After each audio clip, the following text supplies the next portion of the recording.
Students, last lecture we have to study what we have to study magnetic force आणि expression for that. Magnetic force काय आहे, त्याचं unit काय आहे आपला magnetic force टेस्ला. काय आहे Tesla, because it discovered by scientist काय टेस्ला. आणि 1 टेस्ला इज इक्वल्स टू किती आहे 10⁻⁻⁴ गॉस. गॉससुद्धा सायंटिस्ट होता आणि टेस्लासुद्धा काय होता scientist. Gauss is not S I unit. S I unit नाही, हे लक्षात ठेवा. ओके, हे दिला आपण. टेस्ला काय आहे S I unit. C G S unit is not for that. Okay, so A C B आपल्याला हे नीटमध्ये विचारतात. 1 टेस्ला इज इक्वल्स टू किती 10⁻⁴ गॉस. ओके, आता बघा सायक्लोट्रॉन मोशन. आता सायक्लोट्रॉन म्हणजे काय. Cyclotron is an instrument which accelerate charge particle. काय करते, चार्ज पार्टिकलला काय करते, ॲक्सलरेट करते. बघा आता त्याची मोशन कशी होते ते बघू आपण. आता बघा, a magnetic field of charge particle typically undergo circular motion. कसे काय अंडरगो करते, सर्क्युलर मोशन. तुम्हाला सर्क्युलर मोशन माहीत आहे. सर्क्युलर मोशन म्हणजे काय, motion of object along the circumference of circle, त्याला काय म्हणतो सर्क्युलर मोशन. जर कॉन्स्टंट स्पीड असेल तर युनिफॉर्म सर्क्युलर मोशन. मग ही कोणती राहील, uniform circular motion. Okay, figure shows the uniform magnetic field directed perpendicular into the plane of paper. बघा ही काय आहे एक्स आणि ही काय आहे वाय, आणि ही काय आहे आपली व्हेलॉसिटी ऑफ दॅट पार्टिकल, आणि हे बी काय आहे आपली मॅग्नेटिक फील्ड. हे काय आहे परपेंडिक्युलर. कशाला आहे, perpendicular to the plane of paper. याला काय आहे परपेंडिक्युलर. Okay, figure. आता या डायग्राममध्ये काय, पार्टिकल विथ चार्ज. चार्ज किती आहे Q, moving with velocity V.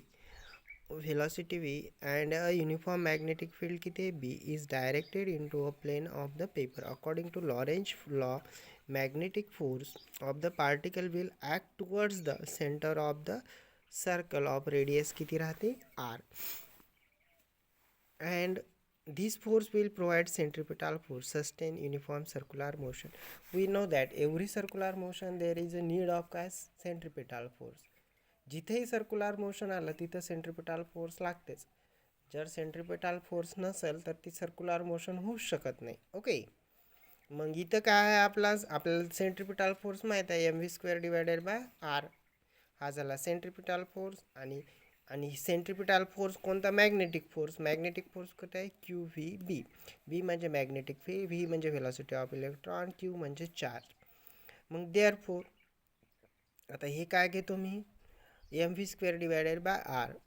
M v म्हणजे काय बेटा, एम व्ही म्हणजे काय आपलं momentum. We know that mass into velocity म्हणजे काय मोमेंटम पी. मग काय घेतो, हे इकडं गेलं, व्ही व्ही काय झालं कॅन्सल. मग काय क्यू बी आर. मग मोमेंटम की is equals to q B r. Q म्हणजे चार्ज, बी म्हणजे मॅग्नेटिक फोर्स किंवा magnetic field, r is the radius. The represent the know the cyclotron formula. It describes circular motion of charged particle and particle accelerate the cyclotron. हे आहे त्याच्यावरला concept. Okay, बघा आता cyclotron ॲक्सलरेटर. particle accelerate have play a key role of providing high energy particle beams useful to studying particle matter interaction, and some of these also useful to treatment of certain tumors disease. Okay, कॅन्सरसाठी आपण cyclotron त्याचं काय करतो आपण use करू शकतो किंवा ट्यूमरसाठी. Okay, cyclotron is charged particle accelerating charged particle to high energy. These invented by Lorentz and Lewis-Stone in year 1934 for the purpose of studying nuclear structure. Both electric as well as magnetic field as used in a cyclotron. हे काय आहेत बेटा त्याचे uses आहेत. Okay, in a combination these applied direction perpendicular to the each of other and hence called the cross field. The magnetic field pushes the particle into the circular path. He magnetic field काय देते, circular motion. And high frequency electric field accelerate it. Frequency of revolution of charged particle is independent of its energy. Energy ला काय राहते, independence. And magnetic field. This fact used to machine मध्ये काय करतो आपण त्याचा use. Cyclotron consists of two semicircular discs like metal chamber D1 and D2. आता बघायचं कन्स्ट्रक्शन कसं आहे. D1 and D shape. D माहीत आहे ना, कॅपिटल डी सारखा शेप आहे बघा हा. ही फर्स्ट D1 आणि हे काय second D2. shows the schematic diagram of cycle. A uniform magnetic B is applied perpendicular to the plane of these D's. D किती आहे तर 2, D1 and D2. The magnetic field is produced electromagnetic magnet producing a field up to किती 0.5 आणि 1.5 Tesla in alternating voltage up to 1000 volt of high frequency, that is 10 megahertz, is applied between the Ds, and positive ions are produced by gas ionizing source kept in the point P between the two Ds. The electric field provides accelerate the charged particle. Once ion emits accelerate due to the negative voltage D1 and performs semicircular motion within D. When D moves from one D to another D,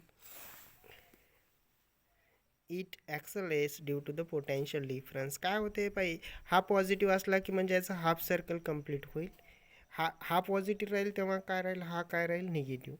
एक D positive होतो तेव्हा at the same time काय होतो negative. म्हणून हा इकून ॲक्सलरेट होऊन इथपर्यंत आला सेमी सर्क्युलर झाला तेव्हा हा काय होतो पॉझिटिव्ह, मग इकडे येतो. मग असा इन धिस वे काय होते ते दिस first D2 second D2 first D2 आणि लास्टला काय होतो तो इजेक्ट. काय होतो इजेक्ट म्हणजे बाहेर पडतो. बघा आता accelerate due to the potential difference 2Ds the origin platform of सेमिकॉन motion in D. Thus the ions acts upon the electric field every time it moves from D to other D, as electric field alternating sign change according with circular motion of the ions. Hence the accelerated its energy increases and radius of circular path also increases, making the entire path of spiral. Okay, बघा आता schematic diagram of cyclone with 2Ds. A uniform magnetic V is perpendicular to the plane of paper. Coming out, the ions eject into D at point P. Alternating voltage supplied to the Ds. An entire assembly placed in कशामध्ये राहते vacuum chamber.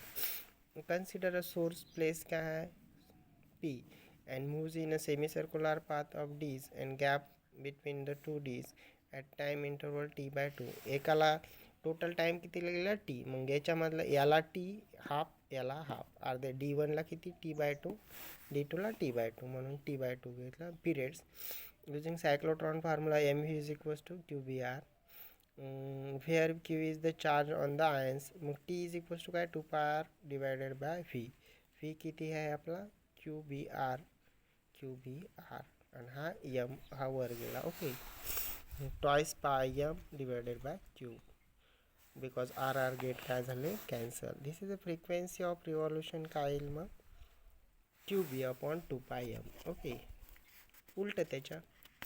In this way we have to clear the cyclotrons. Kinetic energy पण काढता येते half of mv². Okay, half of mv². mv आहे आपल्याकडे, v दिलेला आहे q² b² r² divided by r. v काढला आपण त्या पहिल्या याच्यावर. Okay, in this way we have to be understand. Thank you.